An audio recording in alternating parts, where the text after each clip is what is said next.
Absurdo. Então, aqui, qual que é a ideia? Opa, deixa eu só colocar aqui para vocês. Então, a gente pensou num tema, né, que eu acho que, enfim, o quanto pós-Covid é pós-Covid ou não, né, o quanto já não é mesmo uma realidade que a gente está desenhando, né, e aí pensar na logística da cidade, só que pensar nela muito além das operações. Por isso que a gente queria, então, começa o debate, né, com 4 pontos de vista bastante distintos e acredito que complementares. Então, tem a Hannah, que está aqui com a gente, que está na Vital Strategies, né? Muita questão de segurança, saúde do trânsito, trouxe essa questão de saúde do trânsito, que é uma questão bem diferente, achei legal.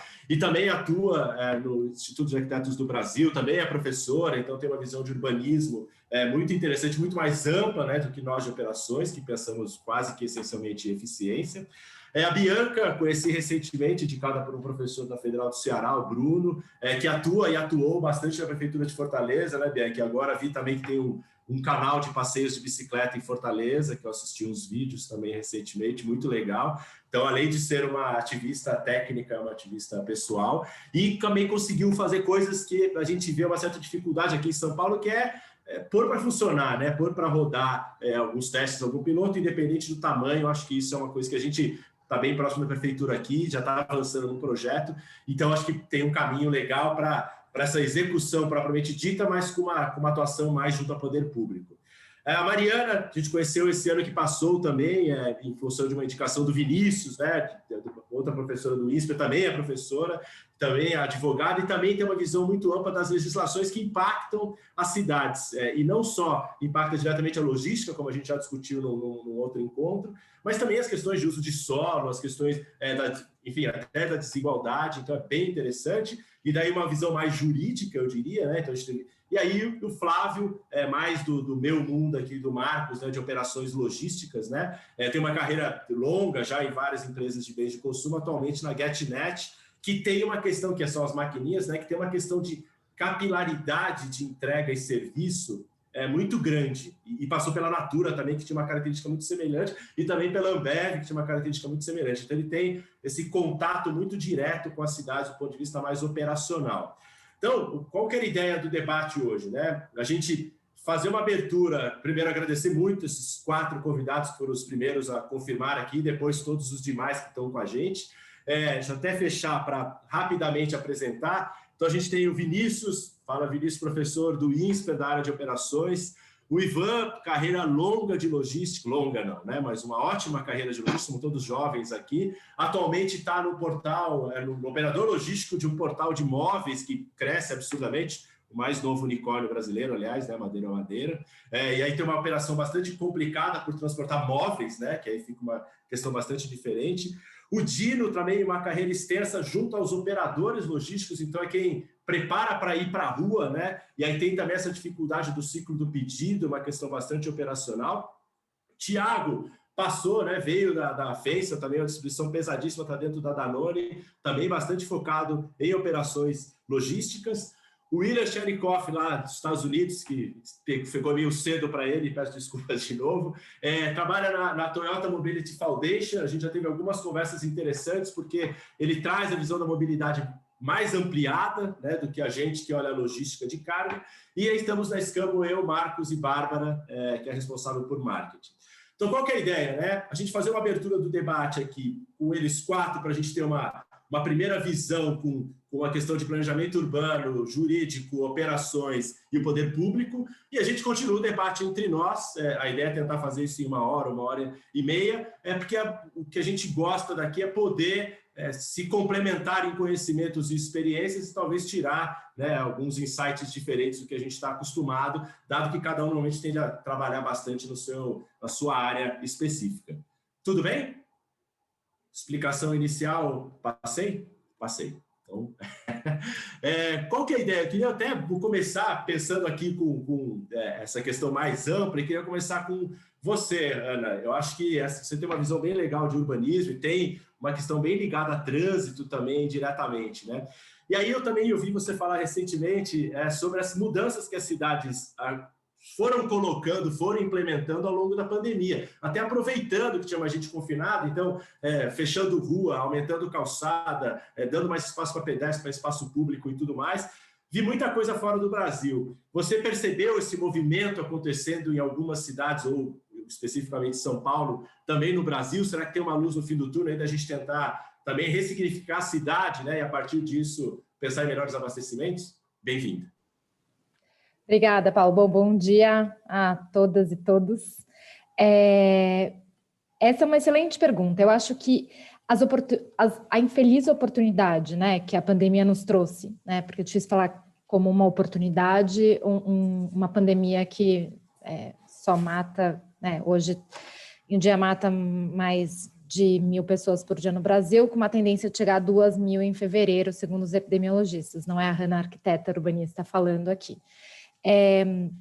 Mas eu acho que no Brasil não teve um aproveitamento desse momento como poderia ter tido, como outras cidades aproveitaram fora do Brasil. Eu suspeito que isso, além da desorganização das crises econômicas, políticas e de saúde que a gente está vivendo, né, dessa conjuntura difícil de trabalhar, eu também acho que pode ter... o que pode ter impactado essa não transformação pode ter sido o fato de ter sido o último ano de mandato da gestão municipal. Então, um momento difícil de executar novos projetos. Mas não que isso justifique, eu acho que teve aí uma oportunidade. As ruas estavam mais vazias, né? Então a gente teve, principalmente em março, abril, uma redução de veículos transitando nas vias, ao mesmo tempo que isso liberou espaço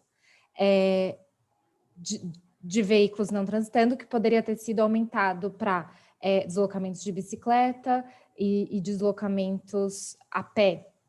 A Prefeitura de Bogotá, ela foi, acho que, a primeira assim, no mundo que, com esse esvaziamento das vias, ocupou faixas para implantar ciclovias. E essas ciclovias, elas tinham, de fato, o intuito de tirar pessoas do transporte coletivo ou oferecer uma alternativa ao transporte coletivo. Então, essas ciclovias foram colocadas nos grandes eixos de deslocamento. E assim, houve uma busca grande por essas ciclovias, teve bastante gente que passou a pedalar. No Brasil, tiveram algumas iniciativas bem tímidas para ciclistas, né? Alguma coisa em Belo Horizonte.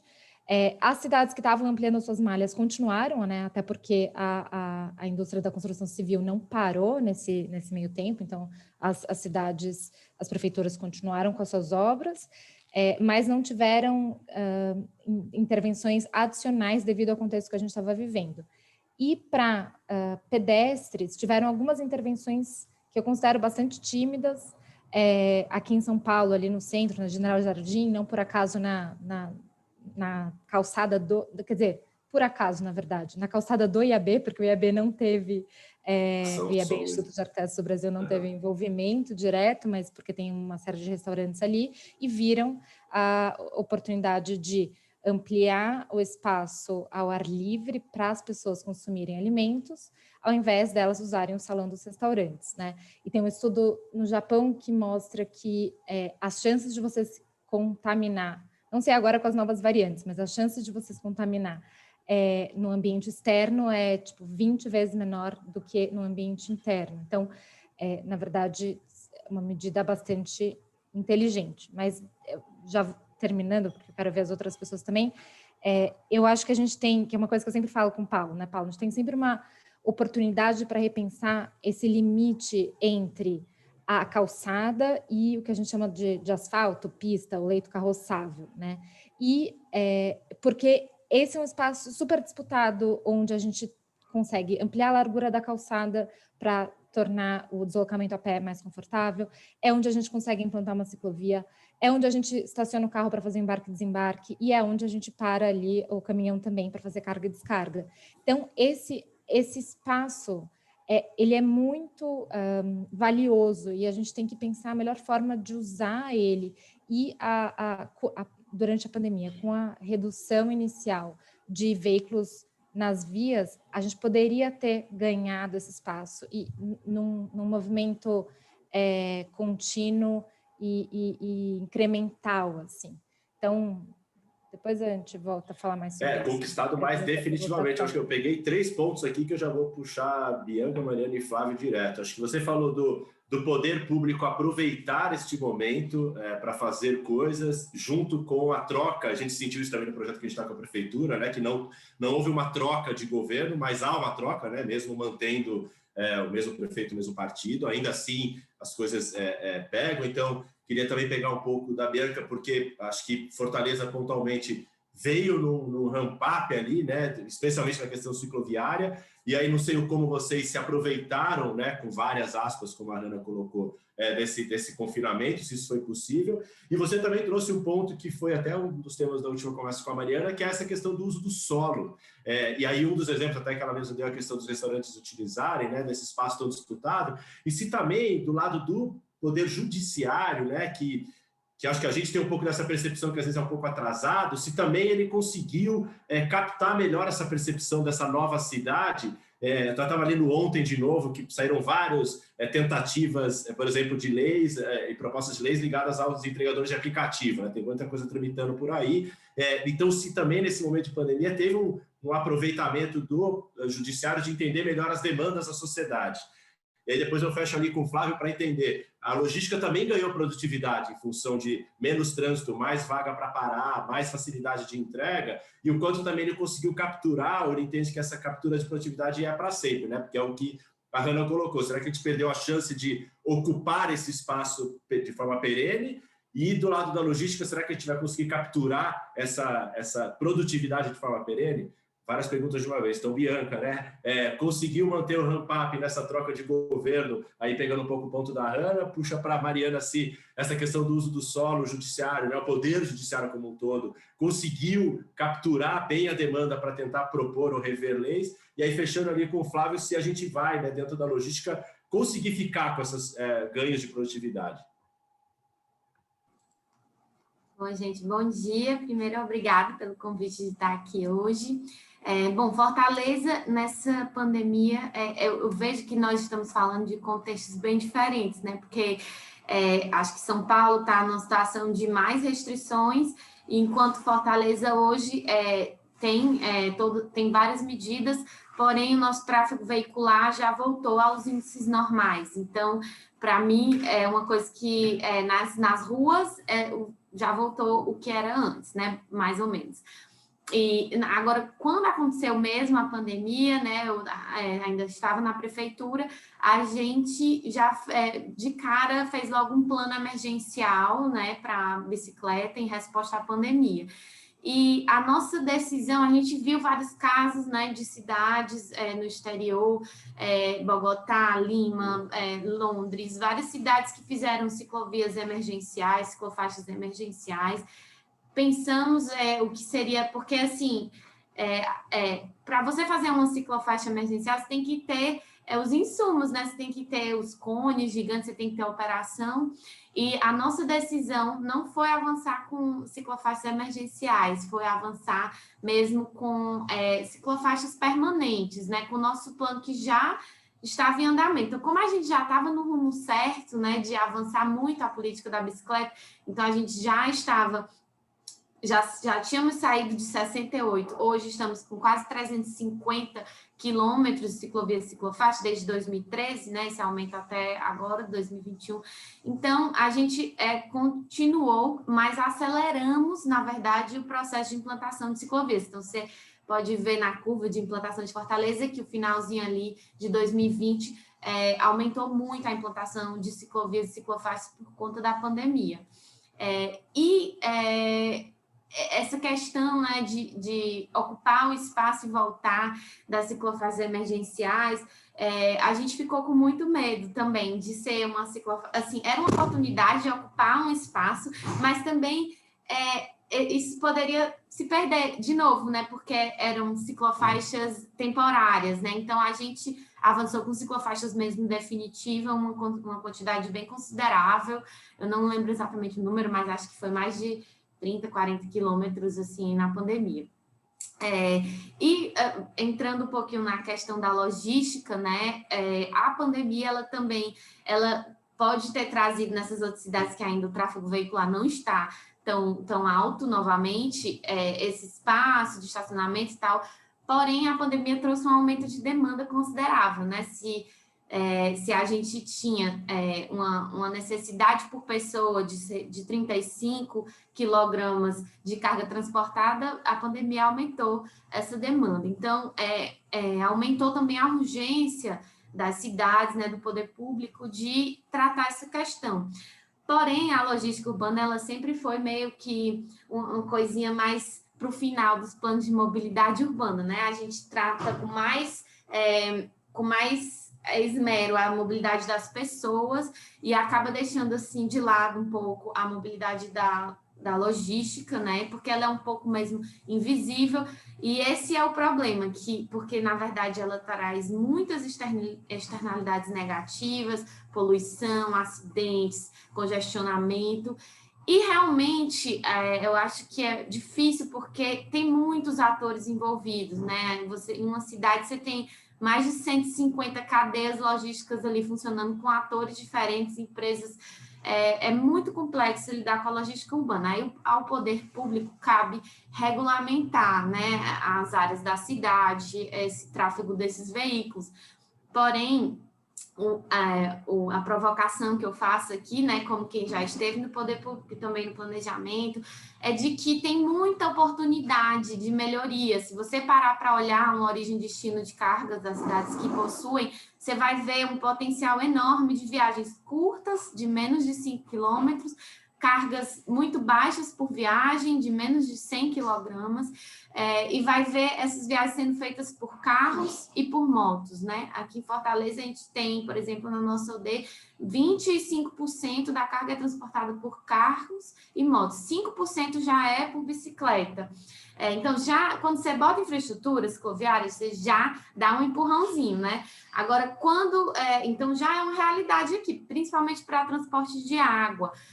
Mas é preciso fazer mais e é preciso ir além da regulamentação. O poder público precisa mesmo ajudar as empresas a entenderem os benefícios de transição para frotas limpas, de transição para veículos como bicicletas e triciclos elétricos na última milha, e ver para que eles enxerguem, né, as empresas enxerguem esse ganho de eficiência que vai trazer muitas melhorias para as cidades.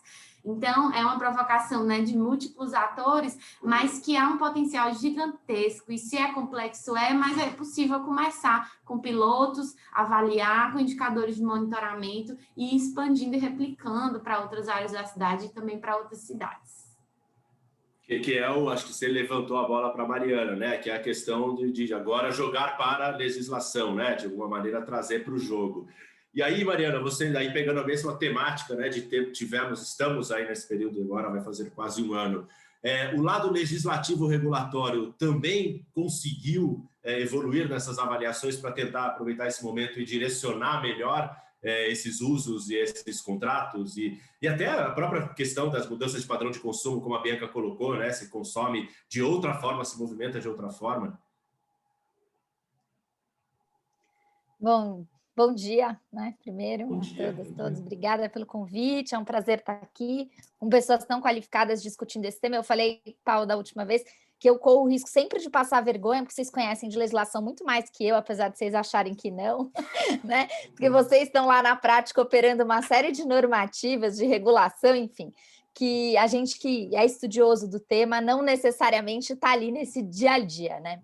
Mas, enfim, né, acho que a gente teve aí... Tem uma primeira questão que eu acho que é importante, que a gente, às vezes, quando pensa em regulação, a gente olha sempre para o legislativo, né? Como se o legislativo fosse o grande ambiente regulatório, né? E isso não é bem verdade, especialmente quando a gente está falando de planejamento urbano. A gente brinca que o planejamento urbano no direito é quase um ato administrativo.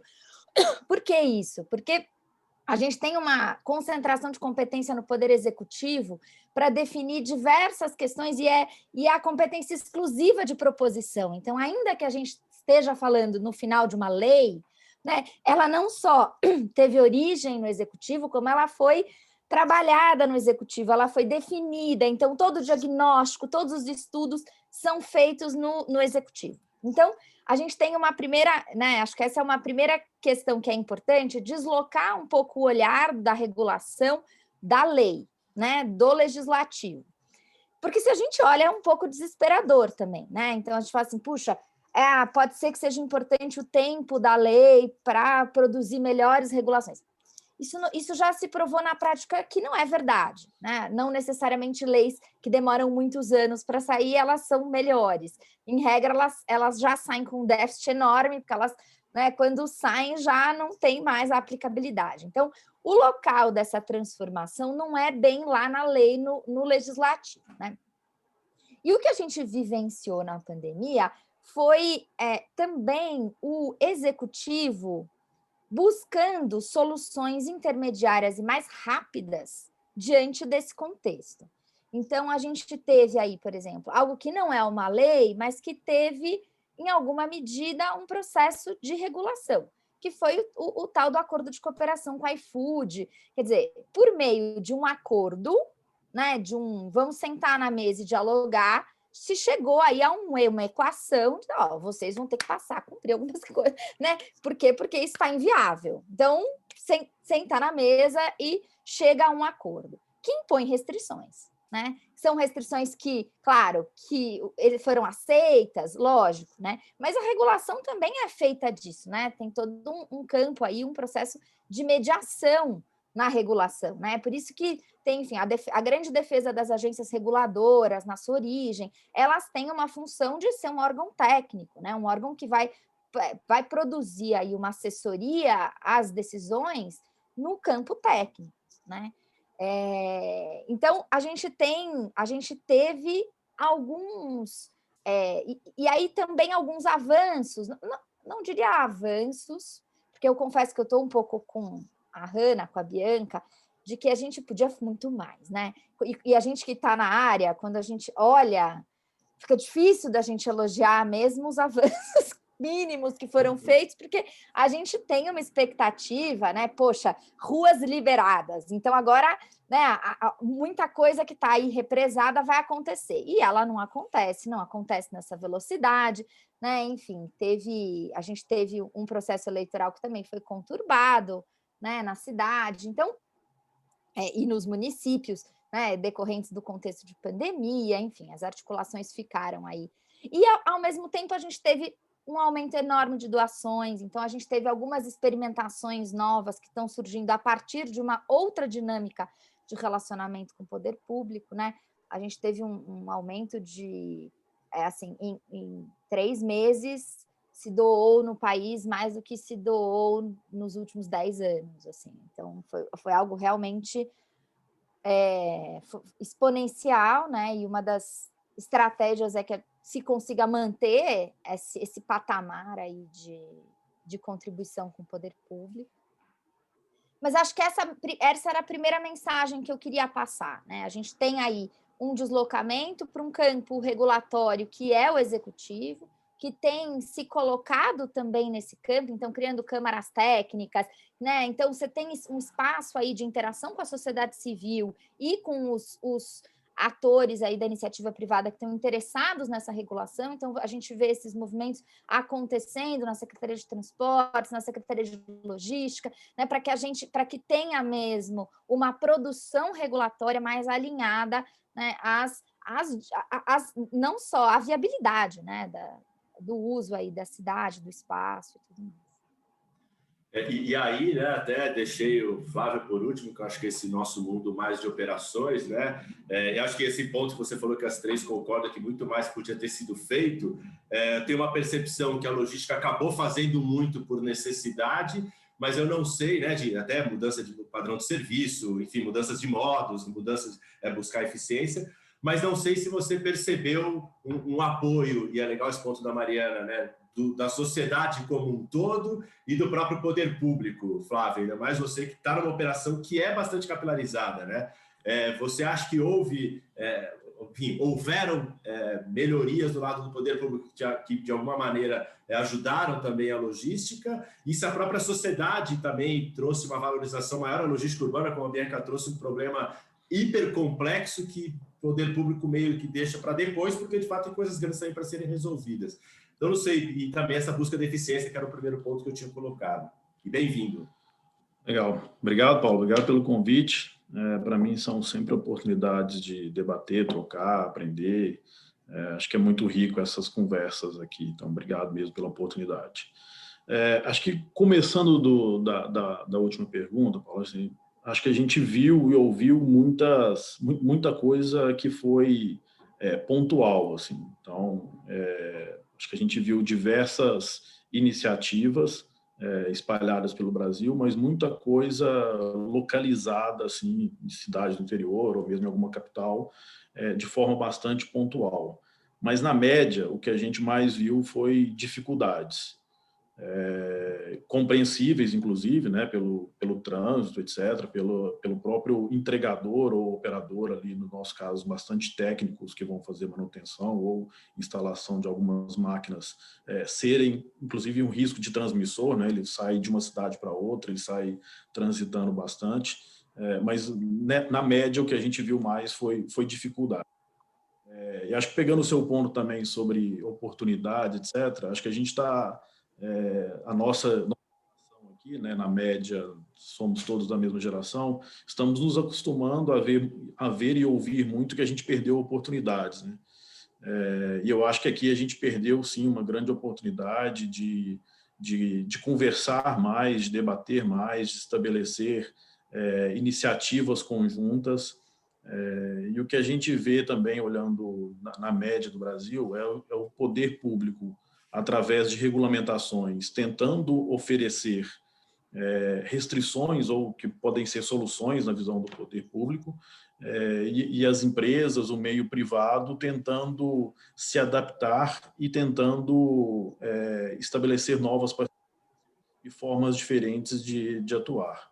E eu acho que, no final do dia, até pegando o que a Bianca comentou mais cedo ali na fala dela, todo esse fluxo, seja por motivo político, seja por motivo de dúvidas de regulamentação, etc., acabam por gerar muita insegurança para as instituições privadas. Né? Então, se a gente não sabe o que vai acontecer, vou pegar o exemplo de Fortaleza, que a gente falou aqui, com restrição de trânsito em Fortaleza, como é que eu estabeleço uma rede de parceria com uma outra empresa, com outro operador logístico, se isso depende de uma vontade pública, uma vontade política que pode não estar aqui no ano que vem.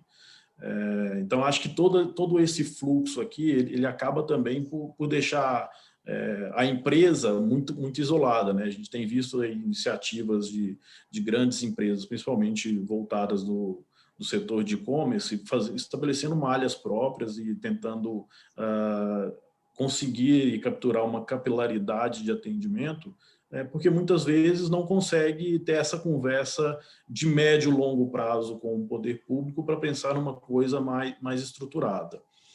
E, por fim, acho que pegando lá atrás a sua pergunta sobre produtividade, a gente viu redução de tempo de deslocamento de 40% aqui na cidade de São Paulo. Vou pegar aqui o grande volume do Brasil, né? E isso, obviamente, se traduz em produtividade, muito embora a gente acaba perdendo essa produtividade em outras coisas. Por exemplo, teve, não sei se todo mundo acompanhou aqui, mas teve aquela história de antecipação de feriados em São Paulo, que o decreto saiu 4 horas da tarde e no dia seguinte a cidade ia fechar. Então, como é que você também cria formas de planejar logisticamente sua operação no curtíssimo prazo, né, dessa forma?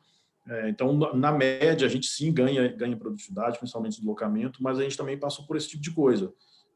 Da noite para o dia, a gente vê decretos, vê processos que você tem que replanejar e refazer todo o seu desenho de atendimento para o dia seguinte, e com horas de intervalo entre a decisão que você precisa fazer. Então, eu acho que esse distanciamento, ele para mim, um dos fatores mais preocupantes, assim, quando a gente pensa em distribuição urbana, e eu acho que de uma grande oportunidade que todos nós temos de sentar na mesma mesa e debatermos soluções em conjuntos, mas com visão de longo prazo, com visão de solução de longo prazo. Acho que a Bianca trouxe também, né, a questão de Muitas entregas são feitas com baixa produtividade, com rotas curtas, é um cenário ideal para você fazer sinergias e ganhar produtividade para todo mundo, e melhorar a vida do cidadão, melhorar trânsito, melhorar poluição, melhorar várias coisas, mas a gente não consegue ter essa oportunidade por N razões, aí, mas eu diria que a principal delas é política / eleitoral.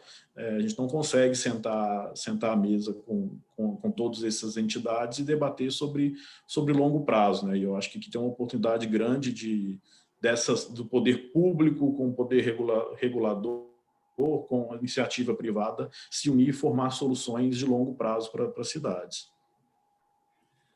Você tem uma atuação nacional, Flávio, já teve, né, e continua tendo, e aí eu queria, depois vou puxar da Bianca ali, um pouco da experiência que ela teve na questão da ciclologística, né, de como é que faz a ciclologística crescer, né, e aí um pouco da visão do poder público. Mas você, por acaso, teve algum exemplo de alguma cidade ou estado, porque você citou o caso, né, dos feriados de São Paulo, mas aconteceu também, principalmente nos primeiros meses, muitas diferenças de fechamento ou não de rodovia, de abertura de cidade ou não, e alguns foram melhores, outros piores. Teve algum exemplo que vocês tiveram uma abertura enquanto empresa para um diálogo mais direto, ou foi meio nada muito diferente espalhado no Brasil? É um péssimo exemplo, dado a situação que eu vou dar, mas Manaus, a gente conseguiu ter uma boa abertura para poder continuar operando. Estou dizendo que é um péssimo exemplo porque acabou virando o que está todo mundo acompanhando aí no noticiário, e às vezes tem até relação com essa liberdade do que aconteceu. Mas Manaus foi uma cidade, uma capital, que aceitou conversar, aceitou entender as razões de seguir o atendimento, enfim, a gente acabou sendo aí também, por decreto, aqui na GetNet, estabelecida como uma empresa que não podia parar, por ser do segmento bancário e por ter que manter as máquinas e meio de pagamento funcionando. Mas, de novo, acho que Manaus foi uma das capitais assim, em que a gente conseguiu dialogar e colocar pontos, né? Então, aqui também a gente sempre tem uma preocupação grande com as pessoas, então todo time que vai para a rua com luvas, álcool em gel, máscara, isso foi assim desde o início.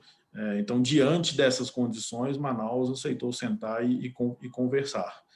Mas, de novo, talvez não seja o melhor exemplo dado... Verdade, mas interessante. De qualquer maneira, abrir o diálogo. E, Bianca, o que você acha que trava, né? Ou que experiência boa você teve de usar a bicicleta na ciclologística, na logística propriamente dita, né? E o que você acha que hoje trava essa expansão? Acho que tem um lado de infraestrutura, que você falou do crescimento vertiginoso aí de Fortaleza, mas o que mais você aprendeu olhando do lado do poder público, que acho que é um pouco do Flávio, né? O Flávio está olhando do lado privado, ele vê o público com certo olhar, e o público em relação às empresas e talvez ao consumidor?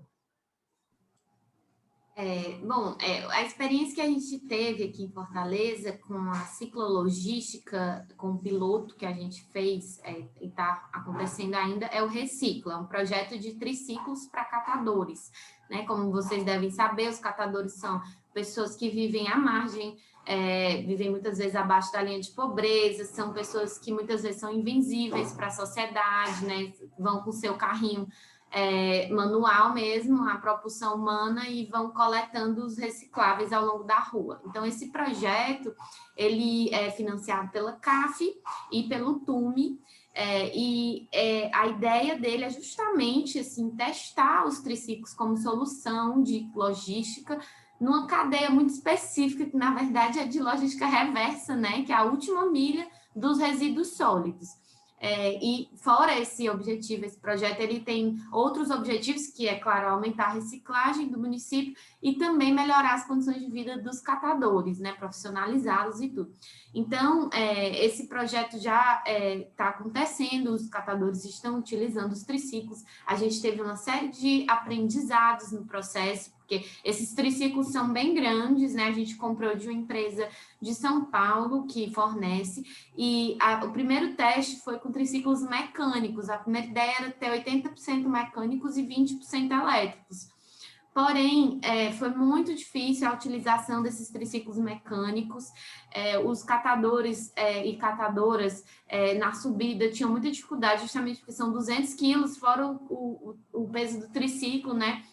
Então, nesse teste, a gente aprendeu que os mecânicos não iam funcionar para a gente. Então, a gente diminuiu o número de triciclos, porém, compramos todos elétricos para o projeto e já vimos, né, um ganho, uma medida básica que a gente fez, de indicador com GPS, foi um ganho de velocidade, já duplicou, mais que duplicou a velocidade. Então, antes eles iam a 2,4 km por hora andando com a carrocinha em média, hoje já estão desenvolvendo a coleta a 5,5 km por hora. Então, isso pode ou diminuir o tempo deles de trabalho, né, ao longo do dia, ou melhorar a quantidade coletada, ou aumentar a distância percorrida. É uma coisa que está sendo avaliada agora, né, também com a ampliação do número de triciclos, são 50 triciclos no total do projeto. É um teste, né, um piloto, e ele visa justamente gerar indicadores de eficiência para que seja ampliado para as outras cadeias logísticas. Com relação aos desafios, né, a gente tem, acho que um dos primeiros desafios para a ciclologística no Brasil é o preço do triciclo e da bicicleta elétrica. A gente, para comprar uma bicicleta elétrica, hoje 85% do preço é imposto. O IPI é mais alto que o IPI de carro, de tabaco, que é 35%. Então, tem várias campanhas, né, da Aliança Bike e da cadeia, né, de quem produz bicicletas e importa bicicletas, de tentar diminuir esse IPI dessas bicicletas, porque pelo CONTRAN já são equiparáveis a bicicletas. A bicicleta que é pedal assistido, o triciclo pedal assistido, que tem uma potência menos que 350 watts e vai até 25 km por hora, pode usar infraestrutura cicloviária equiparável a uma bicicleta, porém é muito taxada. Então, a gente tem esse desafio de preço, né? Então, é quase o preço de uma moto, uma bicicleta elétrica.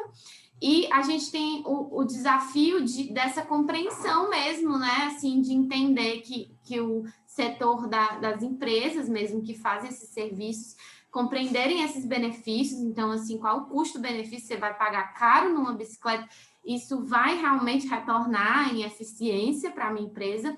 E segundo, que a gente tem uma ineficiência muito grande por falta da combinação dessas empresas. Então, a gente poderia ter plataformas logísticas, né, em um perímetro da cidade em que algumas empresas pudessem se associar para, a partir dali, as entregas serem por bicicletas ou por triciclos, veículos menores.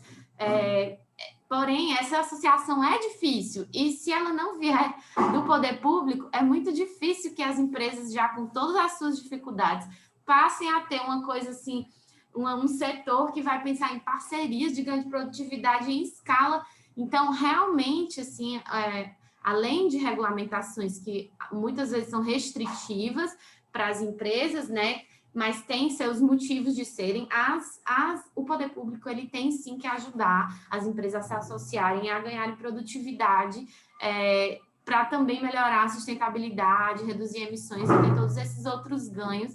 Só que é uma coisa difícil, porque envolve muitos atores. Então, é complicado mesmo, mas a gente tem que começar, e nem que seja com pilotos, tem que começar e tem que realmente, como o Flávio falou, pensar no longo prazo, entender as necessidades das empresas, para conseguir atender o que a cidade espera de sustentabilidade, que a cidade espera de entregas, né, que a carga seja entregue para as pessoas, mas que também seja razoável para as empresas que fazem isso. Vários pontos aqui, e de novo você volta ao ponto, é tão complexo que às vezes a gente se assusta e não caminha, né? E aí soma com o ponto do Flávio, talvez precise caminhar, então, olhando o longo prazo, que aí você tem um tempo de maturação. Você deu o exemplo do triciclo, né? Um claro exemplo do tripé da sustentabilidade, ali, impacto econômico, social e ambiental. E a Hanna tinha trazido um ponto da questão da qualidade de vida, de uma forma mais ampla, né, Hanna? E aí você falou um termo que eu nunca tinha ouvido, que é a saúde da cidade. E que a gente, né, tem essa discussão, será que as pessoas vão sair das cidades, vão ficar nas cidades? Também já li muito que talvez alguns vão sair, mas a cidade continua sendo cidade, né? Porque tem todos esses fatores de agregação de conhecimento, de consolidação de relações e tudo mais. E na pandemia a gente viu coisas super interessantes, né, de reutilização e redução de externalidades negativas, né, como a própria Bianca tinha colocado. Como você vê como está a saúde das cidades brasileiras, eu acho, né, do ponto de vista médico? Está piorando? Está melhorando? Você vê com bons olhos? Porque eu acho que aí a logística tem um impacto bastante negativo, né? Bom, essa semana a CETESB divulgou dados de que a qualidade do ar em São Paulo retornou aos níveis normais. Assim. Na verdade, ela ficou durante pouco tempo com uma melhor qualidade do ar, principalmente ali entre março e julho. Então, a gente voltou ao velho normal, né? Nesse sentido. Em relação a acidentes no trânsito, né, que agora a BNT tem uma nova BNT até que define que são sinistros de trânsito, para a gente parar de falar o termo acidente, porque a gente sabe que não é acidente, a gente sabe como prevenir. Então, os sinistros, eles tiveram uma queda devido à queda de volume do tráfego, né, num primeiro momento ali também, março, abril, maio, mais ou menos na mesma época. Mas, proporcionalmente, o número de lesões e mortes no trânsito aumentou. Então, apesar de ter menos gente trafegando, a relação ali de acidentados aumentou. E a gente voltou também aos níveis normais. E no momento em que a gente sabe, né, também tem estudos do próprio Ministério da Abramet, na verdade, que diz que 60% dos leitos de UTI são ocupados por pessoas que sofreram lesão no trânsito. E nesse momento que cada leito de UTI está supervalorizado, é hora da gente repensar mesmo esse nosso modelo de deslocamento. A gente tem uma outra, né, o Eduardo Vasconcelos fala muito isso há muitos anos já, que a gente tem uma grande epidemia nas cidades brasileiras, até um fenômeno da América Latina, que são as motos. E o número nos últimos 10 anos, a quantidade de motos dobrou nas cidades pela facilidade de acesso, como a Bianca mesmo falou, né, IP reduzido e vários incentivos, também por um aumento da renda média, mas também por uma continuidade do desenvolvimento urbano da cidade, em que é tudo extremamente espraiado e que essa pessoa que mora longe, ela precisa acessar a oportunidade, é uma questão de sobrevivência, e a solução mais ágil é comprar uma moto. Então, assim, pegando o gancho também com a Bianca, né, é um panorama bastante complexo, mas que a gente não pode desistir. Então, e é uma questão bastante estrutural. Isso, a gente não vai resolver a questão da mobilidade. E aqui eu faço só um parênteses, que eu venho muito do planejamento urbano e com uma atuação muito voltada para o transporte de pessoas, né? Então, eu sempre acho interessante essas conversas aqui, eu sempre aprendo muito, porque eu não sou do mundo das cargas, mas são dois mundos que precisam se conversar mais para a gente chegar em soluções. E além disso, daí voltando para o que eu estava falando antes, do ponto de vista do transporte de pessoas é o ideal? É um desenvolvimento orientado ao transporte, que é, né, os DOTs, né, o TODs, que é você ocupar aonde existe infraestrutura, aonde estão as oportunidades, ocupar no sentido, né, de trazer, de ter moradia, e ter pessoas morando, e vivendo, e trabalhando, e estudando, tendo acesso à saúde, lazer, aonde já existe infraestrutura. Isso facilita o que tem se voltado a falar muito, que é a cidade de 15 minutos. Então, é uma cidade que você acessa tudo de forma rápida, que também está alinhado com o que a Bianca trouxe aqui, que são as mini centrais de distribuição, né? Usou até um termo diferente, as plataformas logísticas em maior número aí. Então, assim, tudo converge para... Quer dizer, na teoria, existem soluções para esse problema que a gente vive. E as soluções são de longo prazo para a gente reverter esse nosso modelo de desenvolvimento urbano. Então, a gente por exemplo, o plano diretor em São Paulo, daí a Mari vai poder falar mais sobre isso. Como que a gente orienta esse desenvolvimento para os eixos de transporte? A gestão do uso do automóvel é chave nesse sentido. Então, a gente pode... a exigência ou não de vaga de estacionamento, a cobrança ou não do direito de construir, né, da área ocupada pelo estacionamento, são ali, estão nos detalhes que a gente vai solucionar esse problema e, de fato, viabilizar uma ocupação mais densa. Pode parecer contraditório, né, nesse momento falar de densidade e aglomeração, mas não é, porque a gente adensando também e garantindo parques com qualidade, áreas de lazer, liberando as bordas da cidade para ter mais parques com mais qualidade, etc., a gente vai caminhar para uma qualidade de vida melhor. Então, falei vários natural. temas. Não, eu acho que até vou puxar uma última entrada aqui da Mariana e queria abrir, acho que tem vários outros pontos de vista, né? Tanto esses dias eu recebi várias indicações de texto do Vinícius, falei que eu me especializei ainda mais agora em logística, porque ele trouxe várias modelagens, né? Tem as questões operacionais, que eu acho que a gente tem modelos diferentes, mas acho que tanto o Flávio, o Bianca e a Ana trouxeram um pouco essa visão da urgência junto com visão de longo prazo. E, Mariana, acho que aí, legal esse seu ponto da legislação, né? Até vou tentar parar de falar isso, falar mais de regulamentação, de regulação, mas você tem um contato bastante direto, né? Tanto o poder público quanto o privado, tendo do lado mais jurídico, de uma forma mais ampla. Como casar esse anseio, né, por soluções que venham logo para aproveitar as oportunidades, mas que ao mesmo tempo sejam estruturantes, né? Quase que o que a Bianca falou, temos que começar, né? Ou o que o Flávio está trazendo, precisa ser mais pensado em longo prazo. E isso me parece um caminho que a área jurídica vai melhor, de pensar mais amplamente. Esse anseio, esse embate existe entre aproveitar oportunidades versus preparar coisas mais estruturantes, dado que a regulamentação pode ser, né? Acho que o TOD lá que a Ana colocou um pouco disso, pode ser um direcionador do desenvolvimento mais saudável, menos desigual, né? Mais interessante.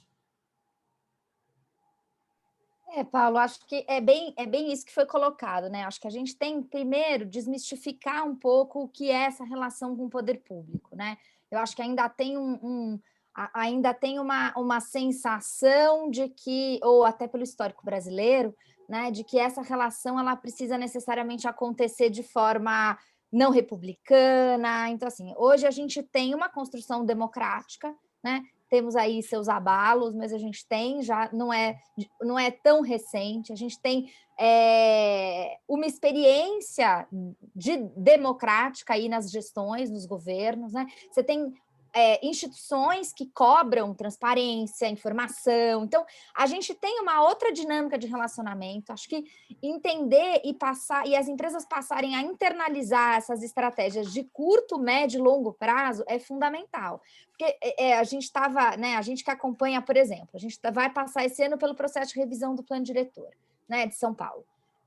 Vai ser a primeira revisão de São Paulo de plano diretor. Por quê? Porque a anterior que teve foi tentada e não se conseguiu porque feriu o processo participativo, o processo ficou travado e aí a cidade teve que esperar o novo plano diretor, que veio em 2014. Então, a gente tinha um plano diretor de 2002 e um plano diretor de 2014. Nesse meio tempo, então, é um mistério um pouco como vai ser o processo de revisão esse ano. E o que a gente percebe? Que tem alguns atores econômicos, né, que já estão muito articulados e muito preparados para esse diálogo. E que estão pensando, obviamente, no seu setor, né? Então, o setor imobiliário, ele vai trazer os inputs, inclusive, né? E vai travar os diálogos a partir de uma perspectiva econômica do setor imobiliário, né? E que é um setor que não pensa nessas dinâmicas, em que a dinâmica de logística, interessa muito pouco para a venda de apartamentos, né? Então, o que a gente, assim, ou a qualidade de vida, né? Então, apesar disso estar no folder, a gente começa a ver cada vez mais, né, de novo, esse movimento de que os empreendimentos são fechados, são clubes, né, porque não se quer pensar a cidade dali para fora. Né? E esses são os atores do setor econômico hoje que dominam o debate, que têm a maior influência sobre a gestão. E aí, e a gente que, enfim, né? Eu inclusive trabalho com muitos do setor imobiliário e são assim, não é uma, não estou querendo dizer que são homogêneos ou que, né? Mas a gente vê que é um setor que tem uma dificuldade até de renovação muito grande, né? Os presidentes do Secov, dos setores todos são os mesmos há décadas. Então, a gente vê que as discussões também elas acabam sendo muito parecidas, muito semelhantes, né? E eu fico imaginando o quanto um setor de logística, por exemplo, tem a contribuir e a somar com uma série de disputas que às vezes estão na sociedade civil de maneira mais esparsa, né? Então, quando se defende, por exemplo, a ampliação de ciclovia, né? Isso não é uma defesa que é necessariamente só do cicloativista, né? E aí as empresas conseguirem compreender quais são os seus, né, as suas disputas de longo prazo, né? E onde vale a pena esse investimento, né? De olhar, de investimento. Eu brinco que teve um movimento, por exemplo, no terceiro setor, que de repente todo mundo ganhou um coordenador de advocacy. Não sei se vocês acompanharam isso. Assim, todos os lugares tinham um coordenador de advocacy, né? Por quê? Porque se percebeu que, bom, tem que ter alguém olhando para a legislação. Tem muita coisa saindo do nada aqui, enfim. Então, teve toda uma organização. Aí, a gente tem sempre coordenadores que, inclusive, né, no setor privado, que coordenam essa relação com políticas públicas, né? É importante que isso seja mais fortalecido, tanto dentro das instituições, justamente para travar essas estratégias, né? O que eu sinto hoje é que essas pessoas hoje elas viram quase meio bombeiros, né? Apagando alguns incêndios, né? do comportamento aí do setor econômico, e menos alguém que está lá, né? Que consegue trazer inputs e ideias mais estratégicas de comportamento, né? Então, o plano diretor vai ser revisado esse ano, assim, precisa entender o que dá do setor logístico para começar a trabalhar de imediato, né, nas questões, e o que a gente vai ajudar no plano, né, num plano mais de longo prazo. O que é importante para esse planejamento de longo prazo? Né? Onde a gente quer estar? Que cidade que a gente precisa que exista para o setor de logística se desenvolver de forma mais coerente, eficiente, né, econômica, sustentável, enfim. Então, acho que é isso. Bem interessante. A gente está num projeto, você sabe, né, do Banco Mundial. Nossa ideia, aliás, a primeira recomendação mais forte que a gente está fazendo é montar esse comitê multi-stakeholder fixo e perene para pensar em ação estruturante. E um exemplo bem simples, né? São Paulo está expandindo a sua infraestrutura cicloviária, como Fortaleza, né? São Paulo a gente passou um pouco dos, acho que 500 quilômetros, acho que já está na cidade, mas enfim, tem um plano bem agressivo, só que não considerava para a definição dos caminhos a demanda, por exemplo, de carga. Considerava os commutes ali, né? Trabalho e as questões do first last mile de pessoas para a estação de trem, estação de metrô, mas isso oficialmente perguntado para o planejamento da CNT, mas vocês conversaram com o pessoal de logística, vai pegar a demanda? Não. Eles vieram para conversar também? Não. Então, aí o que acontece é que a gente de logística fala, pô, mas por que o cara pôs uma ciclofaixa aqui, sendo que a minha carga passa lá, né? Você foi falar que era para passar lá, então tem um lado também, né? Acho que eu achei bom o seu ponto, né? Se com mais organizado está o setor, maior voz ele vai ter numa discussão mais multi-stakeholder. E acho que existe mesmo essa um pouco dessa, não sei se é desorganização, mas ou falta de colaboração, ou falta de convergência, né? E talvez ter caminhos para essa discussão. Eu queria, enfim, não sei se acho que o Flávio vai colocar alguma coisa, depois já queria também poder abrir. Eu acho que a gente tem experiência acadêmica pesada aqui, tem o William como experiência mais global, tem as experiências operacionais aqui pesadíssimas, Thiago e Ivan. Flávio, por favor, e depois queria ouvir vocês, perguntas, comentários, experiências. Eu só queria pontuar duas coisas aqui, acho que colocadas ali pela Mariana e um pouco pela Hannah também. Eu acho que a intervenção da Mariana é muito fair no sentido de que do preconceito com o setor público, né?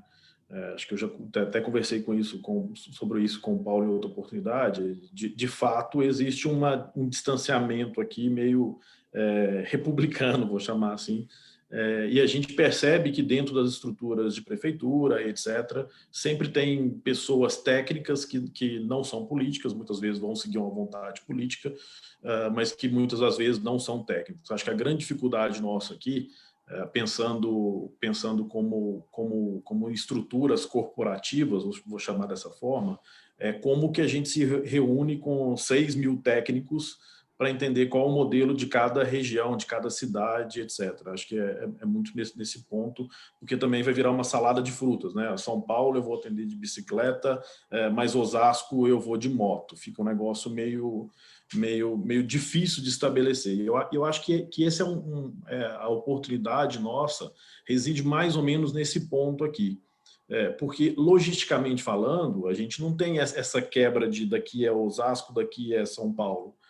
A gente vai entender demanda de carga, a gente vai entender fluxos de veículos, malha viária, enfim, a gente vai analisar uma questão mais técnica. E eu acho que a oportunidade aqui é muito em a gente se aproximar com órgãos públicos, etc., para ter uma ótica do problema e não da solução. O que eu estou falando aqui para vocês? Né? Sei lá, vou pegar um exemplo aqui só para ilustrar. Ciclologística em Fortaleza pode não ser uma solução para distribuição em Fortaleza. Pode não ser um problema para a logística em Fortaleza. E a gente fica falando aqui, né, de motoboys, da saúde da cidade, etc.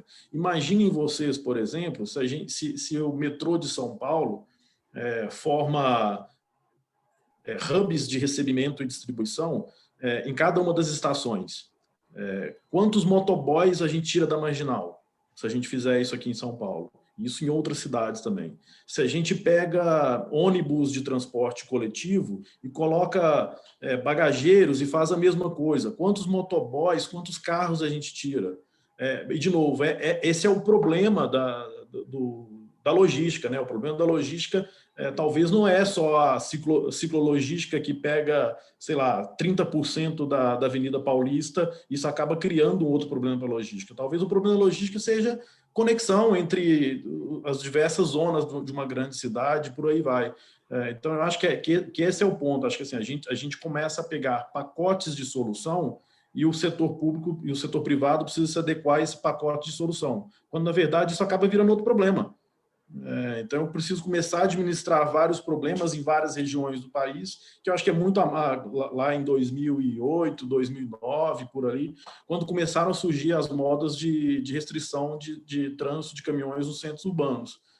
Todo mundo começou a fazer isso, até que um belo dia tinha a cidade lá de Minas, no interior de Minas, onde eu nasci, que eu cheguei na cidade tinha restrição também de trânsito no centro da cidade, assim. Por que isso? Porque alguém colocou em São Paulo, que depois colocou no Rio, que depois foi Fortaleza, BH, até chegar lá em Bom Despacho. Então, eu acho que a gente também começa a fazer muito Ctrl-C, Ctrl-V da solução, e não o olhar do problema, o olhar da oportunidade. Enfim, acho que isso também faz com que a gente vá se distanciando. Legal, legal. Gente, queria ouvir vocês. Acho que agora a gente, enfim, bastante insights diferentes. A cabeça está fritando aqui. Não sei se o William vai entender esse termo, mas fritando. Talvez, William, começar por você que está mais distante. Você tem uma atuação mais global, você também nasceu com uma visão de mobilidade, mas entende o impacto da logística na mobilidade. O que você tem a comentar, colocar, perguntar? Eu vou tentar comentar. E há muitos pontos aqui. Eu concordo com muito. Mas, para minha perspectiva, os problemas do Brasil, Estados Unidos e Europa são similares e pouco diferentes, mas minha preocupação principalmente é os líderes, a política está só focada no problema agora, só Covid. E eu acho que na próxima desastre, na próxima problema, com certeza será diferente. E as soluções para a Covid provavelmente não serão bons para na próxima problema. E a atenção para as mudanças de infraestrutura e operações agora e a futura. E, em realidade, a infraestrutura, as tecnologias de mobilidade, bicicleta, sob demanda, sem contato autônomo, e as regras e política desenvolver a velocidade diferente. E eu acho que precisa, a gente precisa pensar a longo prazo. E a Covid revelou que problemas com logísticas, mas importante para desenhar, para mais flexibilidade para a futura, não agora, porque eu acho que só manter as mudanças para a Covid, evitar a oportunidade para desenhar para a futura. É bem complexo, muita tensão entre as coisas agora e a futura. Interessante. E também as pessoas. O outro problema que eu observo, especialmente aqui nos Estados Unidos, as soluções, por exemplo, bicicleta, funcionam para muitas pessoas, mas não para todos. As pessoas com deficiências, os idosos e outros, não verificar estas mudanças. Eu até vou puxar, Vinícius, você recentemente me passou uma lista de artigos que eu acho que eu li mais do que meu início do mestrado, foi ótimo. E tinha muito artigo de modelagem, né? Modelagem de impacto em trânsito, modelagem de ação multi-stakeholder, quantificação das prioridades, um pouco do que talvez ajudasse o que a Mariana trouxe, de tirar o peso de quem está organizado e jogar para todos. E o papel das universidades, né, de uma forma ampla, e do INSPER especificamente, se você quiser, nesse contexto, porque a gente trouxe muito a visão público-privado, né? Quase que em parte um embate, mas que no limite tem muita coisa em comum para ser resolvido. E a universidade nesse meio, pensando em operações? Legal. Bom, pessoal, bom dia aí também para todos e todas. É um prazer estar com vocês. Eu aprendi horrores aqui nessa 1 hora e pouco que a gente está junto, foi muito legal. Obrigado aí aos 4 pelas intervenções, muito bacana mesmo. E, Paulo, eu estava justamente refletindo um pouco sobre isso, né, enquanto o pessoal falava, e eu acho que tem várias coisas que são muito interessantes do ponto de vista acadêmico, né, e aí eu acho que vou puxar muito do que a Mariana disse, porque eu concordo plenamente que existe talvez aí e acho que o Flávio reforçou um pouco isso, né, talvez um preconceito, um pré-conceito, né, um conjunto de modelos mentais e visões que impedem a construção de uma ponte efetiva entre o público e o privado.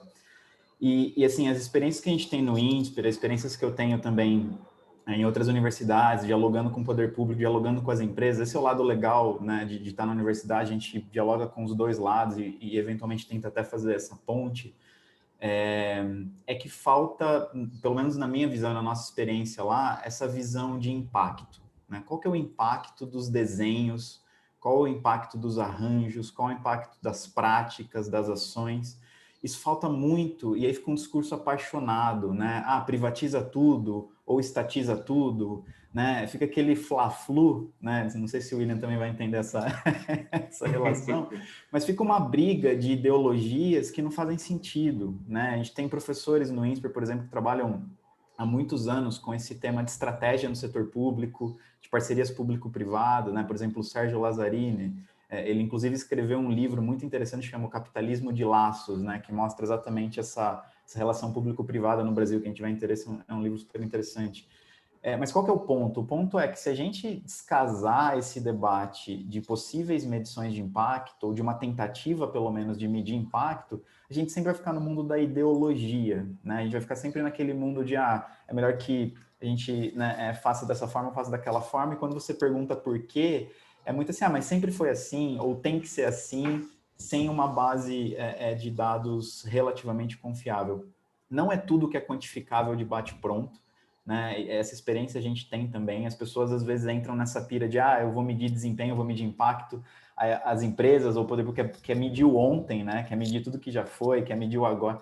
E é uma jornada, né? Eu acho que a medição de impacto é uma jornada. Eu acho que é onde as universidades têm um arsenal enorme, né? Enorme, né? De várias técnicas, várias ferramentas qualitativas, quantitativas, a combinação entre elas. Né? Eu não estou defendendo um outro método ou outro conjunto de métodos, mas acho que essa predisposição, essa visão de gerar, né, um estudo aprofundado de quais são os impactos das ações e das alianças e das combinações, eu acho que é um gap, é uma lacuna, né, clara nesse relacionamento, principalmente quando a gente está pensando em logística urbana, e é onde a universidade pode aportar um conhecimento muito legal, né? Aportar aí um conjunto de metodologias em desenvolvimento com as empresas, em desenvolvimento com o poder público, para entender necessidades, para entender restrições, para entender o que existe, né? Eu brinco que às vezes um bom plano de medição de impacto passa por você começar a coletar dados que você não coleta.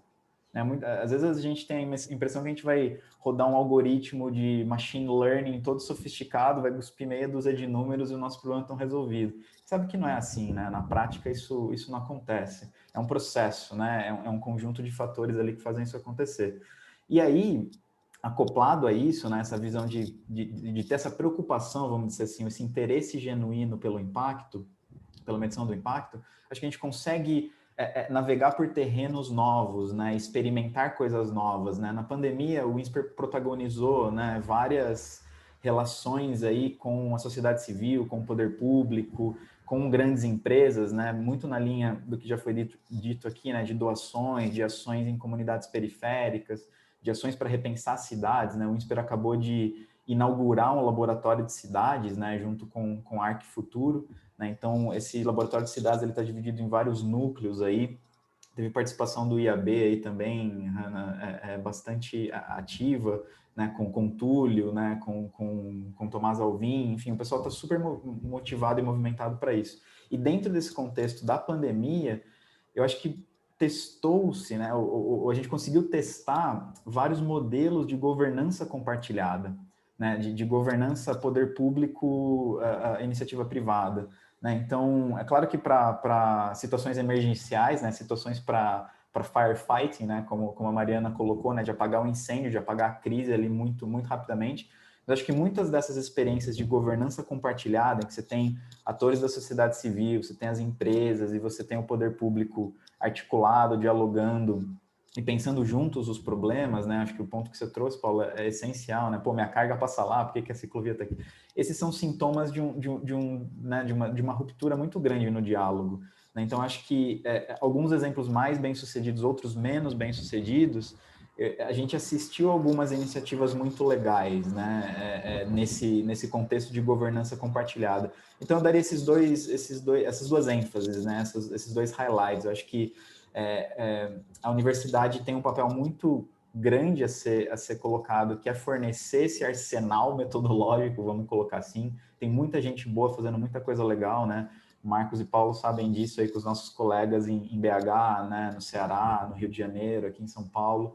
São universidades que estão atuando em esferas completamente diferentes, em temas completamente diferentes, mas sempre com essa preocupação dos dados, do impacto, né? Da sistematização. Acho que a universidade tem muito a colocar aí. E acho que também como, eu não vou dizer um facilitador, talvez seria um abuso do termo aqui, mas um player, né? A academia sendo um player para talvez pensar esses novos mecanismos de governança compartilhada, que eu acredito muito. Acho que essas parcerias público-privadas, esses mecanismos compartilhados, eles precisam fugir mais dessa coisa, tem que ser A ou tem que ser B, tem que ser A ou tem que ser Z, e ser alguma coisa muito mais focada no impacto que essas ações vão gerar, essas práticas vão gerar. Acho que vai um pouco nessa linha, principalmente no universo aí de logística urbana, de mobilidade humana, enfim, no contexto de cidades mais amplamente. É, que mistura esse monte de gente, como vários aqui já colocaram, né? Essa diversidade, né? E traz um pouco, você trouxe a questão da metodologia, é super importante, ainda mais pensar em questões de longo prazo, então como é que eu vou escolher bem? E acho que um fator super importante é a própria isenção, né? Essencialmente, a universidade é mais isenta do que o lado A, o lado B, nesse Fla-Flu, então tende a ser interessante. E aí, pegando a experiência executiva, Thiago e Ivan aqui, eu acho que o Thiago veio de uma experiência super capilarizada, né? Uma passada longa aí pela FENSE agora dentro da Danone. O Ivan também, e hoje fácil movimenta móveis, né? Que eu queria ver movimentar móveis com bicicleta, Ivan, depois você dá a sua experiência. Agora, queria pegar de vocês, né? Que dores dói tanto, o que vocês viram melhorar e qual que era, talvez... O que vocês veem de oportunidade? Né? A gente falou tanta coisa de regulamentação, de aproximação com o poder público, agora um pouco esse lado da universidade, de pensar um pouco mais médio e longo prazo. Como vocês têm percebido isso? E vocês que têm, acho que, carreiras bastante distintas, mas estão ali no fronte da operação. Vamos lá, bom dia, obrigado aí, Paulo, Marcos, a todos aí pela oportunidade, né? Como o Vinícius comentou aí, já uma baita experiência até então, estou aqui com minhas anotações, já com insights, né? A gente já estou com energia aqui recarregada para a gente continuar na jornada de transformação, né? Muito legal. Eu acho que um ponto que o Flávio comentou, né, agora na fala dele final, amarrou super bem tudo que a gente tinha falado até então, né? E aí o Vinícius contribuiu agora com esse olhar da universidade, né, da metodologia, o que isso pode conectar com a questão do iniciativa pública e privada. Para mim, o que vem, assim, a reflexão que veio mais forte aqui para poder contribuir foi assim, de repente, talvez a maioria do tempo, né, as companhias, as empresas ficam buscando as melhores soluções a partir de uma perspectiva de que já existe, né? Então, assim, a gente fica sempre buscando, né, a logística tem muito isso do ponto ótimo, né, do melhor equilíbrio ali entre custo e nível de serviço, e a gente fica buscando alternativas, mas sobre esse meio que já existe. Então, assim, talvez o grande lance como a gente volta um pouco o filme, né? Como a gente já vai mais lá na causa raiz, né? Como a gente repensa, né? Interfere junto ao setor privado, como a gente ganha colaboração, né? Que foi um ponto também colocado entre as próprias companhias, né? Ganha força nesse movimento de lá acertar a causa, né? De lá corrigir lá os pontos que estão ali, que tem oportunidade de ajuste. Então, para mim, tem muito disso, né? Então, a maior lição que ficou aqui, eu acho que seria como a gente pode trabalhar, fortalecer esse movimento, né? Para a gente tratar mais nas causas. E o ponto ótimo também mudou, né? Acho que essa é a boa notícia, assim, o que me despertou aqui para essa área, para a logística, justamente era o ponto ótimo lá atrás, que era esse só custo e nível de serviço, né? Só que agora tem, como a gente olha tudo isso, né, ainda com o aspecto humano, cuidando da saúde das pessoas, cuidando da saúde das cidades, né, que eu achei um tema super relevante aí, né, cuidando da natureza. Então, assim, tem muito disso também de como nós do setor logístico aqui também consegue contribuir com esse ecossistema, né? Então, eu acho que é isso, tá? A força aqui já foi virada para esse lado aqui, para a gente continuar a jornada. A força está com a gente. Ivan, atuação nacional entregando móvel. O que você viu de interessante aí? E o que você vê, né? Vocês estão crescendo absurdamente, então teve que criar também, talvez um pouco na linha que o Flávio trouxe, de criar logísticas, né? Esse novo abastecimento tão diferente. Mas como você vê esse movimento? Com que olhar positivo, realista, negativo? Cara, sempre otimista, né, Paulão? Sempre otimista. É triste no momento dessa pandemia, acho que foi a primeira pessoa que falou. A gente cresceu muito, a gente cresceu 130% ano passado. A logística nossa foi uma loucura. Você me chamava para vários eventos, não conseguia. Estou de férias, mano, por isso que estou conseguindo participar.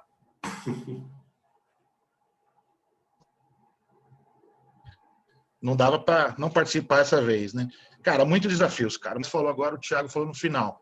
A gente tem que ser diferente do que a gente está fazendo, cara. A gente está construindo logística completamente diferente. Fazer móveis, logística de móveis no Brasil, é muito difícil. Não é unitizado. Você pode ter um colchão, você pode ter uma roupa com 14 volumes. É muito difícil. É loucura. A gente foi para os Estados Unidos no ano passado, os caras falaram assim, hard work, old school. Não tinha muita tecnologia. A gente está buscando isso, fazer diferente, fazer uma logística diferente. A gente tem que pensar numa coisa chamada cliente, né? A gente cada vez internamente, estou trazendo para o meu mundo, tá, pessoal? A gente está falando muito de jornada no cliente. E o cliente quer receber móvel agora D+1. A gente, no primeiro dia da Unicórnio, nós vamos entregar D+1 em São Paulo. Então, de uma empresa que era dropshipping, a gente agora tem fulfillment, que a gente abriu em 45 dias no ano passado. Então, mudou muito. Precisa melhorar, todo mundo já falou muito nisso aí. Acho que essas brigas políticas são muito chatas, acho que tem que acabar. E a gente do privado tem que tentar ajudar um pouco nisso, é muito ruim. Uma coisa legal, não sei se vocês viram, que os motoristas também estão no grupo prioritário para tomar vacina, isso é muito legal. Acho que eles estão na linha de frente. Então, é muito otimismo, muita coisa para fazer novo. Juntar a universidade, ter eventos como esse, colocar o INSPER junto, vocês juntos que são consultores, isso é muito legal. A gente aprende bastante e a gente vai ter que fazer diferente. E um ponto que o Flávio falou que é bem complicado, cara, é juntar o atual com o futuro. Difícil pensar em longo prazo. As empresas estão mudando muito, o mundo está mudando muito. A gente está fazendo planejamento estratégico que muda no meio do ano. Então, isso é a grande mudança que a gente está aprendendo. E outra coisa, dentro da nossa empresa, né? Erra e corrige rápido. Sabe, não tem mais medo de errar. Eu vim de muita empresa tradicional que você não podia errar, né? Paulo trabalhou comigo algumas vezes em consultoria que ele não podia errar em um projeto. Não, se errava era pau. Aqui não. Onde o meu mundo, erra e corrige. Erra e corrige rápido. Não chora. Então, isso que é... E também quando ganha, também não fica comemorando muito. Vai rápido para zerar o odômetro. Então, acho que é isso que poderia contribuir, Paulo. Legal, não chora é boa, é bem boa, mas é operação direto na veia, né? Gente, o tempo voou aqui, acabei de ver, faltam 4 minutos para a gente acabar o nosso fechamento. Acho que foi, enfim, muita coisa aconteceu. A nossa ideia era essa, acho que era gerar um tanto de insights do nosso lado, né? A gente vai escrever algo mais resumindo esse debate, acho que vai ser legal porque tiveram frases muito fortes aqui, que vai ser legal para passar um pouco disso para frente. Também a gente vai disponibilizar esse vídeo e mais diretamente vocês vão ouvir sobre isso e espero participar também ativamente. A gente de fato está bem avançado em montar um comitê multi-stakeholder com foco em logística urbana aqui em São Paulo. E nesse comitê tem operadores, universidade, startup, transportador, embarcador, poder público. Então, o que eu acho que acho que a Bianca falou várias vezes, é tão complexo, às vezes dá um certo medo, mas é tão complexo que também é muito mais legal, né? Porque daí é muito mais difícil. E aí vai muito em linha com o ponto que a Mariana trouxe de estar mais preparado para as discussões. E aí o plano diretor é um bom exemplo, estava até comentando que eu estava lendo o plano cicloviário lá, o PCDI, né, de Fortaleza. É um plano enorme, gigantesco que o Bruno passou, mas super interessante porque realmente fez um planejamento claro, quais são os passos e olhando com um pouco desse longo prazo que o Flávio colocou. Então, do nosso lado aqui, super, hiper obrigado, assim, voou o tempo, o material vai estar disponível. Obrigado pela transparência, abertura, fluidez, informalidade, acho que a gente conseguiu atingir muito o nosso objetivo e espero que a gente possa fazer um desse em breve ao vivo e a cores, né? Que pode ser muito mais interessante. Obrigado, gente, a todos. Valeu, Paulo. Obrigado a todos. Obrigada. Tchau, Paulo. Pessoal. Obrigada. Abraços a todos. Pessoal. Até mais. Muito bom. Tchau, tchau. Tchau, tchau.